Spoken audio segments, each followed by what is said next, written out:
Hello ಸ್ನೇಹಿತರೆ, good morning. Welcome back to my channel. ಹೇಗಿದ್ದೀರಾ ಎಲ್ಲರೂ? ನನ್ನ ಕ್ಲೀನಿಂಗ್ ಸೀರೀಸ್ಗೆ ಸ್ವಾಗತ ಅಂತಾನೆ ಹೇಳ್ಬೋದು. ಯಾಕೆ ಅಂದರೆ ಊರಿಂದ ಬಂದಾಗಲಿಂದ ನಾನು ಕೂಡ ಚೂರು ಡೈಲಿ ಕ್ಲೀನಿಂಗ್ ಮಾಡ್ಕೊಳ್ತಾ ಇದ್ದೀನಿ. ಎಸ್ಪೆಷಲಿ ನಾನು ಮಾರ್ನಿಂಗ್ ಟೈಮ್ ಮಾಡ್ಕೊಳ್ತೀನಿ. ಅದಾದಮೇಲೆ ನನಗೆ ಕ್ಲೀನಿಂಗ್ ಏನು ಮಾಡೋಕ್ಕಾಗಲ್ಲ, ಏನು ಮೂಡೇ ಇರೋದಿಲ್ಲ. ನಾನು ನಿಮಗೆ ಕೇಳಿದ್ದೆ ಲಾಸ್ಟ್ ವ್ಲಾಗಲ್ಲಿ, ಈ ಸಮ್ಮರಲ್ಲಿ ನಿಮ್ಮ ರುಟೀನ್ ಏನಾದರೂ ಚೇಂಜ್ ಆಗಿದೆಯಾ ಅಂತ ಹೇಳಿಬಿಟ್ಟು. ಯಾಕೆ ಅಂದರೆ ಸ್ಕೂಲ್ ಇದ್ದಾಗ ಟೈಮ್ ಕರೆಕ್ಟಾಗಿ ಹೇಳ್ಬೇಕು, ತಿಂಡಿ ಮಾಡಬೇಕು, ಅಡುಗೆ ಮಾಡಬೇಕು, ಕರ್ಕೊಂಡು ಹೋಗೋದು, ಕರ್ಕೊಂಡು ಬರೋದು, ಬಂದ ಮೇಲೆ ಓದಿಸೋದು ಇರತ್ತೆ. ಆದರೆ ಸಮ್ಮರಲ್ಲಿ ಏನು ಚೇಂಜ್ ಆಗಿದೆ? ತಿಂಡಿ ಮಾಡೋದು, ಅಡುಗೆ ಮಾಡೋದು, ಮನೆ ಕೆಲಸ ಮಾಡೋದು ಚೇಂಜ್ ಆಗಿದೆಯಾ? Only thing is school related. Like ಸ್ಕೂಲಿಂದ ಬಂದಮೇಲೆ ಓದಿಸೋದಾಗಿರ್ಬೋದು, ಸ್ಕೂಲಿಗೆ ಕಳಿಸೋದು, ಕರ್ಕೊಂಡು ಬರೋದು, ಆ್ಯಂಡ್ ಟೈಮ್ ಕರೆಕ್ಟಾಗಿ ಅಡುಗೆ ತಿಂಡಿ ಮಾಡೋದು ಬಿಟ್ಟರೆ ಇನ್ನು ಬಾಕಿ ಕೆಲಸ ಎಲ್ಲ ಹಾಗೇ ಇದೆ. ಅಡುಗೆನೂ ಮಾಡಬೇಕು, ತಿಂಡಿನೂ ಮಾಡಬೇಕು, ಕ್ಲೀನಿಂಗು ಮಾಡಬೇಕು, ಗ್ರೋಸರಿ ಶಾಪಿಂಗು ಮಾಡಬೇಕು. ಈಗಂತೂ ಸಮ್ಮರಲ್ಲಿ ಹೊಸ ಡಿಮಾಂಡ್ ಏನು ಅಂದರೆ, ಸಮ್ಮರ್ ಹಾಲಿಡೇಸ್ ಬಂದಿದೆ, ನನಗೆ ಎಲ್ಲಾದರೂ ಕರ್ಕೊಂಡು ಹೋಗಿ, ಎಲ್ಲಾದರೂ ನಾನು ಹೊರಗಡೆ ಹೋಗಲೇಬೇಕು ಅಂತ. ಎಲ್ಲಿಗೆ ಹೋಗೋಣ ನಾವು ಯೋಚನೆ ಮಾಡ್ತಾನೆ ಇದ್ದೀವಿ. ಸೊ ನೀವೆಲ್ಲ ಎಲ್ಲಿಗಾದರೂ ಪ್ಲ್ಯಾನ್ ಮಾಡಿದ್ದೀರಾ ಅಥವಾ ಹೋಗಿ ಬಂದ್ರಾ? ಅಂದರೆ ನಮ್ಮ ನೇಟಿವ್ಗೆ ಬಿಟ್ಟು, ಅಜ್ಜಿ ಮನೆ ಬಿಟ್ಟು ಬೇರೆ ಎಲ್ಲಾದರೂ ಹೋಗಿದ್ದೀರಾ? ಕಾಮೆಂಟ್ ಮಾಡಿ ಹೇಳಿ. ಸೊ 2 ಕ್ವೆಶನ್ ಕೇಳಿದ್ದೀನಿ ನಿಮಗೆ. ಒಂದು, ನಿಮ್ಮ ರುಟೀನ್ ಯಾವ ರೀತಿಯಲ್ಲಿ ಚೇಂಜ್ ಆಗಿದೆ ಸಮ್ಮರಲ್ಲಿ ಅಂತ. 2ನೇದು, ವೆಕೇಷನ್ಗೆಲ್ಲಾದರೂ ಹೋಗ್ತಾ ಇದ್ದೀರಾ, ಏನು ಪ್ಲ್ಯಾನಿಂಗ್ ಇದೆ ಅಂತ ತಿಳಿಸೋದನ್ನು ಮರಿಬೇಡಿ. ಇನ್ನೂ ಒಂದು ಕಾಮೆಂಟ್ ನಾನು ಲಾಸ್ಟ್ ವ್ಲಾಗಲ್ಲಿ ನೋಡಿದ್ದು ಅಂದರೆ, ನೀವು ಸಮ್ಮರ್ ಆದರೂ ಕೂಡ ನನಗೆ ಡೈಲಿ ರುಟೀನ್ನ ಶೇರ್ ಮಾಡಿ, ವ್ಲಾಗ್ಸನ್ನು ಬಿಡ್ದಾಗೆ ಮಾಡಿ, ನಮಗೆ ಅಡಿಕ್ಟ್ ಆಗಿಬಿಟ್ಟಿದೆ ನಿಮ್ಮ ವ್ಲಾಗ್, ನಮ್ಗೆ ನೋಡದೆ ಇರೋಕ್ಕಾಗೋದಿಲ್ಲ ಅಂತ. ಸೊ ಅದು ನನಗೆ ತುಂಬಾ ಖುಷಿ ಆಯಿತು. ನನಗೂ ಹಾಗೇ ವ್ಲಾಗ್ ಮಾಡದೆ ಇರೋದಕ್ಕೆ ಆಗೋದಿಲ್ಲ. ನಾನು ಏನು ಮಾಡ್ತೀನೋ, ಹೇಗೆ ಮಾಡ್ತೀನೋ, ನನ್ನ ಎಕ್ಸ್ಪೀರಿಯೆನ್ಸು, ನನ್ನ ಒಪಿನಿಯನ್ಸು ನಿಮ್ಮ ಜೊತೆ ಕೂಡ ಶೇರ್ ಮಾಡಬೇಕು ಅಂತ ಅನಿಸುತ್ತೆ. ಸ್ವಲ್ಪ ದಿನ ಗ್ಯಾಪ್ ತೊಗೊಳ್ಬೋದೇ ಹೊರತು ಬಿಟ್ಬಿಡೋದಕ್ಕಂತೂ ನನಗೂ ಆಗೋದಿಲ್ಲ. So thank you for your love and support. ನಿಮ್ಮ ಪ್ರೀತಿ, ವಿಶ್ವಾಸ ಹೀಗೆ ಇರಲಿ ಸದಾಕಾಲ ಅಂತ ಕೇಳ್ಕೊಳ್ತೀನಿ. ಹಾಗೆ ಇವಾಗ ಅಲ್ಲ, ಸ್ವಲ್ಪ ದಿನದ ಹಿಂದೆ ಅಂತಲೇ ಹೇಳ್ಬೋದು, ಒಂದು ಕಾಮೆಂಟ್ ಬಂದಿತ್ತು, ನೀವು ಡೈನಿಂಗ್ ಟೇಬಲ್ ಮೇಲೆ ಇಟ್ಟಿರೋ ಅಂಥ ಡೆಕೋರೇಟಿವ್ ಐಟಮ್ಸ್ನ ಲಿಂಕ್ ಕೊಡಿ, ನಾವು ಕೂಡ ಬೈ ಮಾಡಬೇಕು ಅಂತ ಇದ್ದೀವಿ ಅಂತ ಹೇಳಿಬಿಟ್ಟು. ಸೊ ಇವತ್ತು ನಾನು ಅದನ್ನು ಕ್ಲೀನ್ ಮಾಡ್ತಾ ಇದ್ದೀನಿ. ಹಾಗೆ ಇದರ ಲಿಂಕ್ ಕೂಡ ಟ್ಯಾಗ್ ಮಾಡಿರ್ತೀನಿ, ಅಥವಾ ಟ್ಯಾಗ್ ಮಾಡಿಲ್ಲ ಅಂದರೆ ಡಿಸ್ಕ್ರಿಪ್ಷನ್ ಬಾಕ್ಸಲ್ಲಿ ಲಿಂಕ್ ಹಾಕಿರ್ತೀನಿ, ಚೆಕ್ ಮಾಡಿ. ಸೊ ಮೊದಲನೇದಾಗಿ ಇಲ್ಲಿ ಒಂದು ಬೋಟ್ ಏನಿದೆಯೋ ಚಿಕ್ಕದು, ಅದು ಶಿಕಾರ. ಈ ಟೈಮಲ್ಲಿ ನಾವು ಲಾಸ್ಟ್ ಇಯರ್ ಕಾಶ್ಮೀರ್ಗೆ ಹೋಗಿ ಬಂದಿದ್ವಿ. ಸೊ ಅಲ್ಲಿನ ಮೆಮರಿಗೋಸ್ಕರ ಅದನ್ನು ತೊಗೊಂಡಿರೋದು. ಅದರ ಪಕ್ಕ ಇರೋ ಲೈಟ್ ಬ್ಯಾಟ್ರಿಯಿಂದ ನಡೆಯುವಂಥ ಲೈಟ್, ಅದು ಕಾಮನ್ ಆಗಿ ನಿಮ್ಗೆ ಎಲ್ಲ ಕಡೆನೂ ಸಿಗುತ್ತೆ. ಆ್ಯಂಡ್ ಈ ಇದ್ರ ಲೋಟಸ್ ಒಳಗಡೆ ಗ್ಲಾಸ್ ಇಡಬೇಕು. ಇದು ನಾನು ಆನ್ಲೈನಲ್ಲಿ ತರಿಸಿದ್ದು. ಇದರಲ್ಲಿ ಕ್ಯಾಂಡಲ್ ಲೈಟ್ ಮಾಡಿ ಇಡ್ಬೋದು. ನಾನು ಎಲೆಕ್ಟ್ರಿಕ್ ಲೈಟ್ ಏನಿದೆಯೋ ಅದನ್ನೇ ಒಳಗಡೆ ಯಾವಾಗ ಬೇಕಂದರೆ ಆವಾಗ ಲೈಟ್ ಮಾಡಿ ಇಟ್ಕೊಳ್ತೀನಿ. ಅದರ್ವೈಸ್ ಡೆಕೋರೇಷನ್ಗೂ ಕೂಡ ತುಂಬಾ ಬ್ಯೂಟಿಫುಲ್ ಆಗಿ ಕಾಣುತ್ತೆ. And next candles. ಇದು ಸೆಂಟೆಡ್ ಕ್ಯಾಂಡಲ್ಸ್. ಆ್ಯಕ್ಚುಲಿ ನಾನು ಇಲ್ಲಿ ಡೆಕೋರೇಟ್ ಮಾಡಬೇಕಾದ್ರೆ ತೊಗೊಂಡಿದ್ದು. 1-2 ಸಾರಿ ಲೈಟ್ ಮಾಡಿದ್ದೀನಿ ಅಷ್ಟೇ, ತಕ್ಷಣನೇ ಆಫ್ ಮಾಡಿಬಿಟ್ಟಿರ್ತೀನಿ. ಇದು ಸೆಂಟ್ ತುಂಬ ಚೆನ್ನಾಗಿತ್ತು. ಇವಾಗ ಸೆಂಟ್ ಕಡಿಮೆ ಆಗಿದೆ, ಬಟ್ ಲುಕ್ ವೈಸ್ ತುಂಬಾ ಬ್ಯೂಟಿಫುಲ್ ಆಗಿ ಕಾಣುತ್ತೆ. ಇದು ಕಲರ್ಸಲ್ಲಿ ಬರುತ್ತೆ, ಡಿಸೈನ್ಸಲ್ಲಿ ಬರುತ್ತೆ. ನಾನು ಇದರ ಲಿಂಕ್ ಹಾಕಿರ್ತೀನಿ, ನಿಮ್ಗೆ ಯಾವುದೋ ಇಂಟ್ರೆಸ್ಟ್ ಇದೆಯೋ ಅದನ್ನು ನೋಡಿ. ಆ ಪೇಜ್ ಫುಲ್ ನಿಮಗೆ ಓಪನ್ ಆಗುತ್ತೆ. ಆ್ಯಂಡ್ ಈ ಮ್ಯಾಟ್ ನಾನು ಇದಕ್ಕೂ ಕೂಡ ಆನ್ಲೈನಲ್ಲೇ ತರಿಸಿದ್ದು. ಇದು ಜೂಟ್ದು ಅಂದ್ಬಿಟ್ಟು ಬೇರೆ ರೋಪ್ಸ್ದು ಬರುತ್ತೆ, ಈ ವೈಟ್ ಕಲರ್ ಕಾಟನ್ ರೋಪ್ಸ್ದು. ಅದು ನನಗೆ ಅಷ್ಟೊಂದು ಇಷ್ಟ ಆಗಲಿಲ್ಲ. ರಿವ್ಯೂಸ್ ನೋಡಿ ಹುಡುಕಿ ನಾನು ಈ ಜೂಟ್ ಮ್ಯಾಟನ್ನೇ ತರಿಸಿದ್ದೀನಿ. This is set of 2. And vase ಮತ್ತು ಫ್ಲವರ್ಸ್ ಅದು ಕೂಡ ಆನ್ಲೈನಲ್ಲೇ ಸಿಗುತ್ತೆ. ಎಲ್ಲದ್ರದ್ದು ಪ್ರಾಡಕ್ಟನ್ನು ಟ್ಯಾಗ್ ಮಾಡಿರ್ತೀನಿ, ಅಥವಾ ಹೇಳ್ದಾಗೆ ಅಮೆಝಾನ್ದು ಲಿಂಕನ್ನು ಡಿಸ್ಕ್ರಿಪ್ಷನಲ್ಲಿ ಕೊಟ್ಟಿರ್ತೀನಿ, ಚೆಕ್ ಮಾಡಿ ಸ್ನೇಹಿತರೆ. ನೆಕ್ಸ್ಟ್ ಆ ವೈಟ್ ಕಲರ್ ಚಿಕ್ಕ ಮ್ಯಾಟ್ ಏನು ನೋಡ್ತಾ ಇದ್ದೀರಾ, ಅದು ಸಾನು ಮಾಡಿರೋದು. ಅದು ಲಿಂಕ್ ಸಿಗೋದಿಲ್ಲ, ಇಟ್ಸ್ ವೆರಿ ಎಕ್ಸ್ಕ್ಲೂಸಿವ್. ಮನೆ ಸುಂದರವಾಗಿ ಕಾಣಬೇಕು ಅಂತ ಹೇಳಿಬಿಟ್ಟು ನಾವು ಎಷ್ಟೆಲ್ಲ ಪ್ಲ್ಯಾನ್ ಮಾಡಿ, ಎಷ್ಟೆಲ್ಲ ಥಿಂಗ್ಸ್ಗಳನ್ನ ತೊಗೊಂಡಿರ್ತೀವಿ, ಎಷ್ಟೆಲ್ಲ ಡೆಕೋರೇಟಿವ್ ಐಟಮ್ಸ್ನ ತೊಗೊಂಡು ಅದನ್ನು ಅಲ್ಲಿ ಇಲ್ಲಿ ಎಲ್ಲನೂ ಫಿಕ್ಸ್ ಮಾಡಿರ್ತೀವಿ. ಅದರಿಂದ ಮನೆ ಅಂತೂ ತುಂಬ ಚೆನ್ನಾಗೇ ಕಾಣುತ್ತೆ, ಸುಂದರವಾಗಿ ಕಾಣುತ್ತೆ. ಆದರೆ ಅದ್ರ ಕ್ಲೀನಿಂಗ್ ಬಂದಾಗ, ಅಯ್ಯೋ ಯಾಕಾದರೂ ಇಷ್ಟೊಂದು ಹಾಕ್ಸಿದ್ನಪ್ಪ, ಯಾಕಾದರೂ ಇಷ್ಟೊಂದು ತೊಗೊಂಡಪ್ಪ ಅಂತ ಅನ್ನಿಸ್ಬಿಡುತ್ತೆ, ಅಟ್ಲೀಸ್ಟ್ ಫಾರ್ ಅ ಸೆಕೆಂಡ್.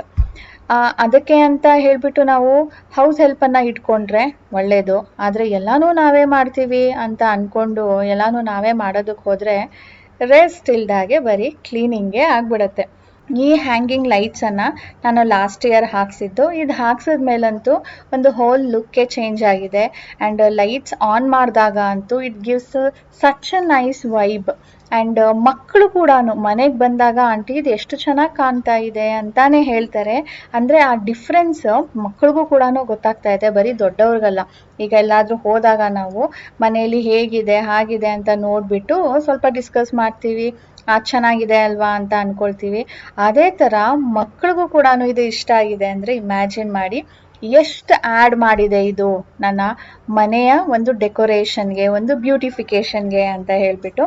ಇದು ನಾನು ಆನ್ಲೈನಲ್ಲಿ ತಗೊಂಡಿಲ್ಲ. ಚಿಕ್ಕಪೇಟೆಯಲ್ಲಿ ಲೈಟ್ಸ್ಗಳ್ದೇನೆ ಅಂಗಡಿ ಇದೆ, ತುಂಬ ಅಂಗಡಿಗಳಿದೆ. ಬಟ್ ಎಲ್ಲೋದ್ರೂ ನಿಮಗೆ ಆಲ್ಮೋಸ್ಟ್ ಸೇಮ್ ಡಿಸೈನ್ಸೇ ಸಿಗುತ್ತೆ. ರೇಟ್ಸ್ ಕೂಡ ಒಂದು 100-200 ಆ ಕಡೆ ಈ ಕಡೆ ಆಗ್ಬೋದು ಅಷ್ಟೇ. ಚಿಕ್ಕಪೇಟೆ ಮೇನ್ ರೋಡಲ್ಲೇ ನಿಮಗೆ ತುಂಬ ಲೈಟಿಂಗ್ಸ್ ಅಂಗಡಿಗಳಿದೆ. ಸೊ ಅಲ್ಲಿ ಹೋದರೆ ತುಂಬ ಹ್ಯೂಜ್ ಕಲೆಕ್ಷನ್ ನೋಡ್ಬೋದು. ಅಲ್ಲಿಂದ ನಾವು ಇದನ್ನು ಚೂಸ್ ಮಾಡಿದ್ದು. ಆ್ಯಕ್ಚುಲಿ ನಾನಿಲ್ಲಿ ಒಂದು ಪಾರ್ಟಿಷನ್ ಮಾಡಿಸೋಣ ಅಂತ ಅಂದ್ಕೊಂಡಿದ್ದೆ, ರೂಮ್ಗೂ ಹಾಲ್ಗೂ. ಒಂದು ಇಲ್ಲಿ ಹಾಲಲ್ಲಿ ನಿಂತ್ಕೊಂಡ್ರೆ ರೂಮ್ ಕಾಣಬಾರ್ದು ಆ ರೀತಿಯಲ್ಲಿ. ಬಟ್ ಆ ಪಾರ್ಟಿಷನ್ಸ್ ನನಗೆ ಮಾಡಿಕೊಡೋದಕ್ಕೆ ಯಾರೂ ರೆಡಿನೇ ಇರಲಿಲ್ಲ. ನನಗೂ ಕಾದು ಬೇಜಾರಾಗ್ಬಿಟ್ಟು ಸರಿ ಈ ಥರ ಮಾಡೋಣ ಅಂಥೇಳಿ ಇದು ಆಲ್ಟರ್ನೇಟಿವ್ ವೇಯಲ್ಲಿ ನಾನೇ ಥಿಂಕ್ ಮಾಡಿ ಮಾಡಿಸಿದಂಥ ಡೆಕೋರೇಟಿವ್ ಥಿಂಗ್ ಇದು. ಇದ್ರ ಮೇಲೆ ಕೂಡ ಧೂಳು ಕೂರತ್ತೆ. ಧೂಳು ಕೂತ್ಕೊಂಡಾಗ ಸ್ವಲ್ಪ ಡಲ್ಲಾಗಿ ಕಾಣುತ್ತೆ, ಆ ಶೈನ್ ಬ್ರೈಟ್ ಕಾಣೋದಿಲ್ಲ. ಹಾಗಾಗಿ ನಾನು ಇದನ್ನು 15 days once, 1 month once clean ಮಾಡ್ಕೊಳ್ತಾ ಇರ್ತೀನಿ. ನಿಜ ಹೇಳಬೇಕಂದ್ರೆ ನಾನು ಲ್ಯಾಪ್ಟಾಪ್ನ ಮುಟ್ಟಿ ಎಷ್ಟು ದಿನ ಆಗಿತ್ತು ಗೊತ್ತಾ? ಬ್ಯಾಂಗ್ಳೂರಿಗೆ ಬಂದ ಮೇಲೇ ವ್ಲಾಗ್ ಮಾಡಿ ನಾನು ಮಾರನೇ ದಿನ ಎಡಿಟ್ ಮಾಡಿರೋದು. ಅಂದರೆ ನೆನ್ನೆ ಕೂತ್ಕೊಂಡು ಎಡಿಟ್ ಮಾಡಿದ್ದೀನಿ, ಆದರೆ ಒರೆಸೋದಕ್ಕೂ ಟೈಮ್ ಇರಲಿಲ್ಲ. ಅಷ್ಟು ಕಡಿಮೆ ಟೈಮಲ್ಲಿ ನಾನು ವ್ಲಾಗ್ ಮಾಡಿ ಎಡಿಟ್ ಮಾಡಿ ಅಪ್ಲೋಡ್ ಮಾಡಿರೋದು. ಅದಕ್ಕೆ ನೋಡಿ ಇವಾಗ ಅದನ್ನು ಕ್ಲೀನ್ ಮಾಡ್ಕೊಳ್ತಾ ಇದ್ದೀನಿ.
ಇವತ್ತು ಕೂಡ ನಾನು ಎದ್ದ ತಕ್ಷಣವೇ ನೀರು ಕುಡಿದ್ಬಿಟ್ಟು ಕೆಲಸನ ಶುರು ಮಾಡಿದ್ದು.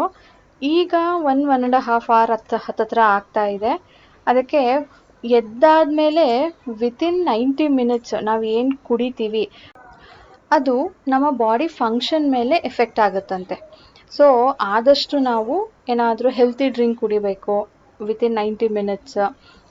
ಜಾಸ್ತಿ ಶುಗರಿ ಆಗಿರ್ಬೋದು, ಆಯಿಲಿ ಆಗಿರ್ಬೋದು ಎಲ್ಲ ಏನು ತಿನ್ನಬಾರ್ದು ಅಂತ ಹೇಳ್ತಾರೆ.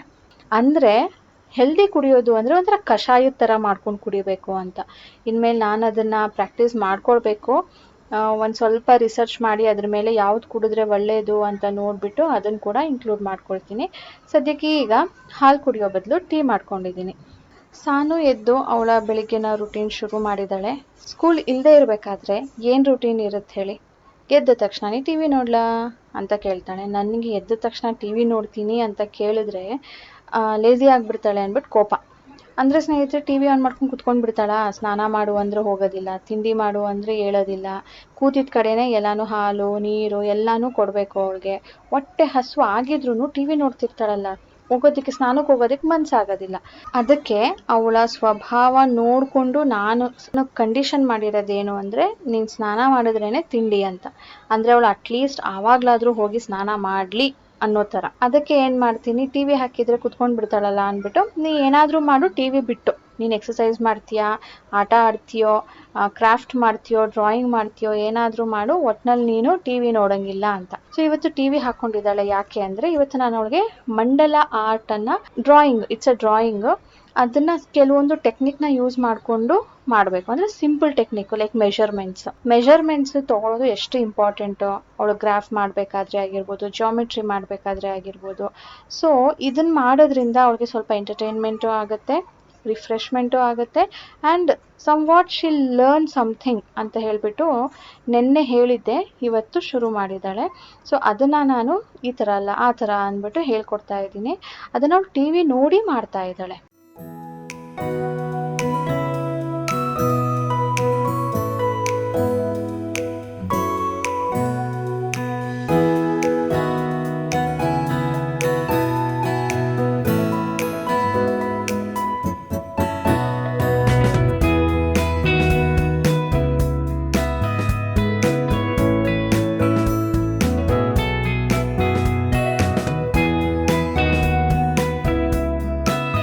ತಿಂಡಿ ಮಾಡ್ತಾ ಇದ್ದೀನಿ. ತಿಂಡಿಗೆ ಇವತ್ತು ನೀವು ಗೆಸ್ಸೇ ಮಾಡಿರೋದಿಲ್ಲ, ಇವತ್ತು ಸಂಡೇ ಕೂಡ ಅಲ್ಲ, ಆದರೂ ಕೂಡ ಮೆಂತೆ ಮುದ್ದೆ ಮಾಡ್ತಾ ಇದ್ದೀನಿ.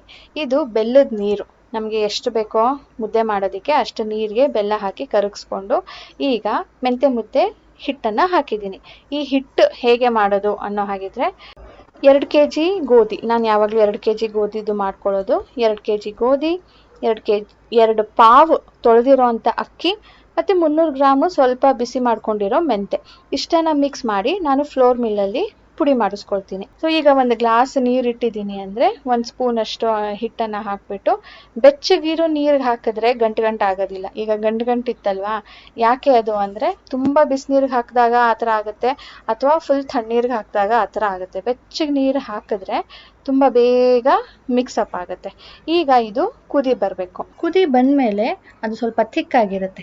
ಆವಾಗ ನಾವು ಇದಕ್ಕೆ ಬಾಕಿ ಹಿಟ್ಟನ್ನು ಹಾಕ್ಕೊಂಡು ಸೇಮ್ ಲೈಕ್ ರಾಗಿ ಮುದ್ದೆ ನಾವು ಯಾವ ಕನ್ಸಿಸ್ಟೆನ್ಸಿಯಲ್ಲಿ ಮಾಡ್ಕೊಳ್ತೀವೋ ಅದೇ ಕನ್ಸಿಸ್ಟೆನ್ಸಿಯಲ್ಲಿ ಇದಕ್ಕೆ ಪುಡಿನ ಮಿಕ್ಸ್ ಮಾಡ್ಕೊಳ್ಬೇಕು. ನಮ್ಮ ಸಾನು ಬಂದಳು, ನಾನು ಮಾಡ್ತೀನಿ ಅಂತ, ಅವಳಿಗೆ ತಿನ್ನೋದಕ್ಕೂ ಇಷ್ಟ, ಈ ಥರ ಮಾಡೋದಕ್ಕೂ ಇಷ್ಟ, ಬಟ್ ಜಾಸ್ತಿ ಹೊತ್ತು ಮಾಡೋದಿಲ್ಲ. ಸರಿ ಮಾಡಮ್ಮ ಅಂತ ಹೇಳಿಬಿಟ್ಟು ಅವಳಿಗೆ ಬಿಟ್ಟೆ. ಕೊನೆಯಲ್ಲಿ ಇದನ್ನು ಹೇಳಿದ್ನಲ್ಲ, ರಾಗಿ ಮುದ್ದೆ ಯಾವ ಕನ್ಸಿಸ್ಟೆನ್ಸಿಯಲ್ಲಿ ಮಾಡ್ತೀವೋ ಆ ಕನ್ಸಿಸ್ಟೆನ್ಸಿಯಲ್ಲಿ ಮಿಕ್ಸ್ ಮಾಡಿ ದಮ್ ಬರಿಸ್ಬೇಕು. ದಮ್ ಬರೆಸೋದು ರಾಗಿ ಮುದ್ದೆಗೆ ನಾವು 5-10 ನಿಮಿಷ ಬರೆಸ್ತೀವಿ, ಆದರೆ ಇದು ಗೋಧಿ ಅಲ್ವಾ, ತುಂಬ ಬೇಗ ತಳ ಹಿಡಿಯುತ್ತೆ. ಸೊ 2-3 ಮಿನಿಟ್ಸ್ಗೆ ಆಫ್ ಮಾಡಿ ಮುಚ್ಚಿ ಬಿಟ್ಬಿಡಬೇಕು 5 ನಿಮಿಷಕ್ಕೆ.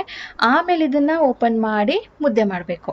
ನಾರ್ಮಲ್ ಮುದ್ದೆ ಹೇಗೆ ಕಟ್ಟುತ್ತೀವೋ ಅದೇ ಥರ ಇದಕ್ಕೆ ತುಪ್ಪ ಹಾಕ್ಕೊಂಡು ಮುದ್ದೆ ಕಟ್ಟಬೇಕು. ನೀರು ಹಾಕ್ಕೊಂಡು, ನೀರು ಕೈಯಲ್ಲಿ ಮಾಡಬಾರ್ದು, ತುಪ್ಪದ ಕೈಯಲ್ಲಿ ಮಾಡಬೇಕು, ಆಗ ಟೇಸ್ಟ್ ಚೆನ್ನಾಗಿರುತ್ತೆ. ಆ್ಯಂಡ್ ತಿನ್ನೋದಕ್ಕೂ ಕೂಡ ತುಪ್ಪನೇ ಹಾಕ್ಕೊಂಡು ತಿನ್ನೋದು. ಇದು ನಮ್ಮ ಸಾನುಗೆ ಎಷ್ಟು ಇಷ್ಟ ಅಂದರೆ ದಿನ ಮಾಡಬೇಕಿದ್ರೆ ಸ್ನ್ಯಾಕ್ ಟೈಮ್ಗೆ ನನಗೆ ಕೊಡು ಅಂತ ಕೇಳ್ತಾಳೆ. ನಾನು ವಾರಕ್ಕೊಂದ್ಸರಿ ಲಿಮಿಟ್ ಮಾಡಿದ್ದೆ. ಈಗ ಏನು every day is a Sunday ಅವಳಿಗೆ, ಅದಕ್ಕೆ ಇವತ್ತು ಮಾಡು ಅಂದ್ಲು. ಸರಿ ಬಿಡು ಅಂದ್ಬಿಟ್ಟು ಇವಾಗ ಮಾಡ್ತಾ ಇದ್ದೀನಿ. ಇದೇ ಹೊತ್ತಿಗೆ ನನ್ನ ಸಾನು ಫ್ರೆಂಡ್ ಕೂಡ ಬಂದ್ಲು, ಅವಳಿಗೂ ಕೂಡ ಇಷ್ಟ, ಅದಕ್ಕೆ ಅವಳಿಗೂ ಕೂಡ ಸ್ವಲ್ಪ ಕೊಡೋಣ ಅಂತ ಜಾಸ್ತಿನೇ ಮಾಡಿದ್ದೀನಿ. ಹೀಗಿತ್ತು ಇವತ್ತಿನ ನನ್ನ ಬೆಳಗ್ಗಿನ ರುಟೀನ್. ಈಗ ಇದೇ ತಿಂಡಿ, ನಮಗೆ ಇದು ತಿಂಡಿ ಆದಮೇಲೆ ಮಧ್ಯಾಹ್ನದ ರುಟೀನ್ ಶುರು. ಸೊ ಈಗ ಈ ವ್ಲಾಗ್ನ ಇದರೊಂದಿಗೆ ಎಂಡ್ ಮಾಡ್ತೀನಿ ಸ್ನೇಹಿತರೆ. ಸಿಗೋಣ ಮುಂದಿನ ವ್ಲಾಗ್ನೊಂದಿಗೆ. Until then bye bye, take care. Please like ಮಾಡೋದನ್ನು ಮರಿಬೇಡಿ. ಬಾಯ್ ಸ್ನೇಹಿತರೆ.